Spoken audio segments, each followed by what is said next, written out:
I give the special teams. I gave them a B plus. B plus for special teams. Okay. I was almost gonna get my A, but I'm just B plus. Okay. And Mecole Hardman coming back, being a return guy, and I was so happy to hear it because every time they come in, returning Mecole Hardman, I'm like, yes, that's exactly who we needed. That's exactly who we deserve. We knew he was going to be able to come out there and make plays, and he did it. And it almost like it's almost like, you remember somebody that was so good for you. You don't even understand like what happened to the breakup and all this, like, well, how did all this turn bad at one point when we didn't have him? Yeah. And so him yesterday showing everything he can do, lights out. That's exactly what we needed. We needed Mecole Hardman back. And so that's the type of fire he brings back here to the Chiefs, the excitement. Because he can make guys miss. He's a hell of a return guy. And I couldn't think of anybody else better suited.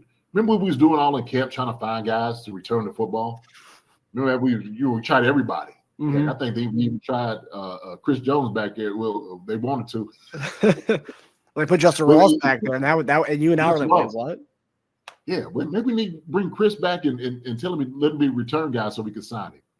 But no, man. But Mecole Hardman, without a doubt, that's his position.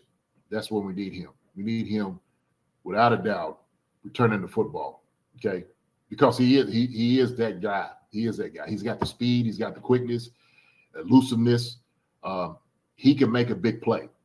And almost like the same thing during my day, we had Dante Hall on returns. Mecole Hardman can make returns as well.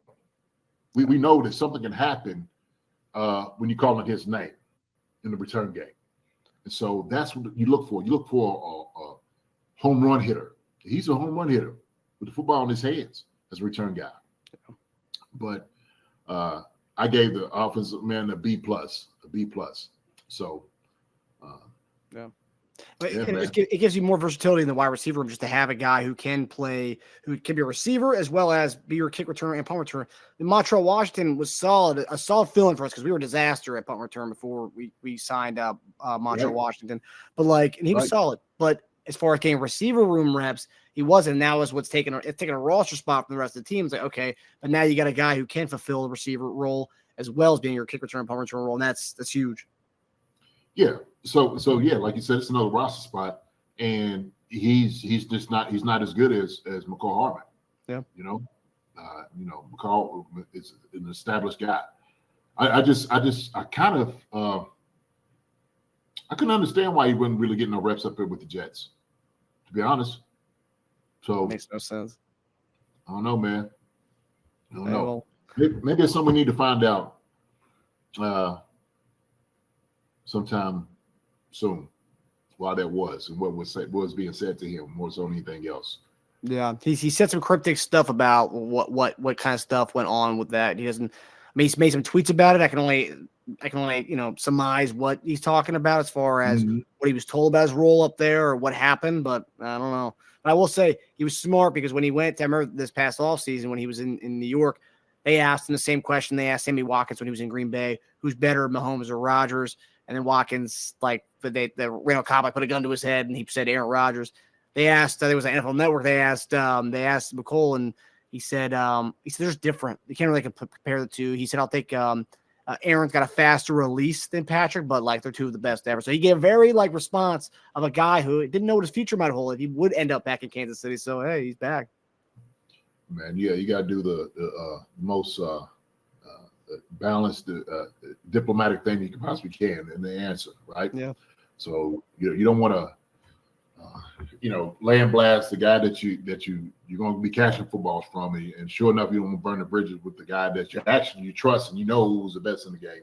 Yeah. All right, and give him his flowers too, right? So yeah, NFL, JD, you know better than I would. It's kind of like running for office because you don't know where you're going to end up there. So you want to be right down the middle. You don't want to piss off anybody, but you don't want to. Sometimes you don't want. It's better not to commit to an answer. Gotta be. It's got to be that way. You got to be that way, man. You have to, right? You know, because as soon as you don't, somebody's going to be in their feelings, going to get hurt, and it gets back. And don't look, don't ever believe that organizations don't listen and hear all these different things, because they do. Okay, they got media people as well, and they're catching everything that's being said out there. Yeah. Right?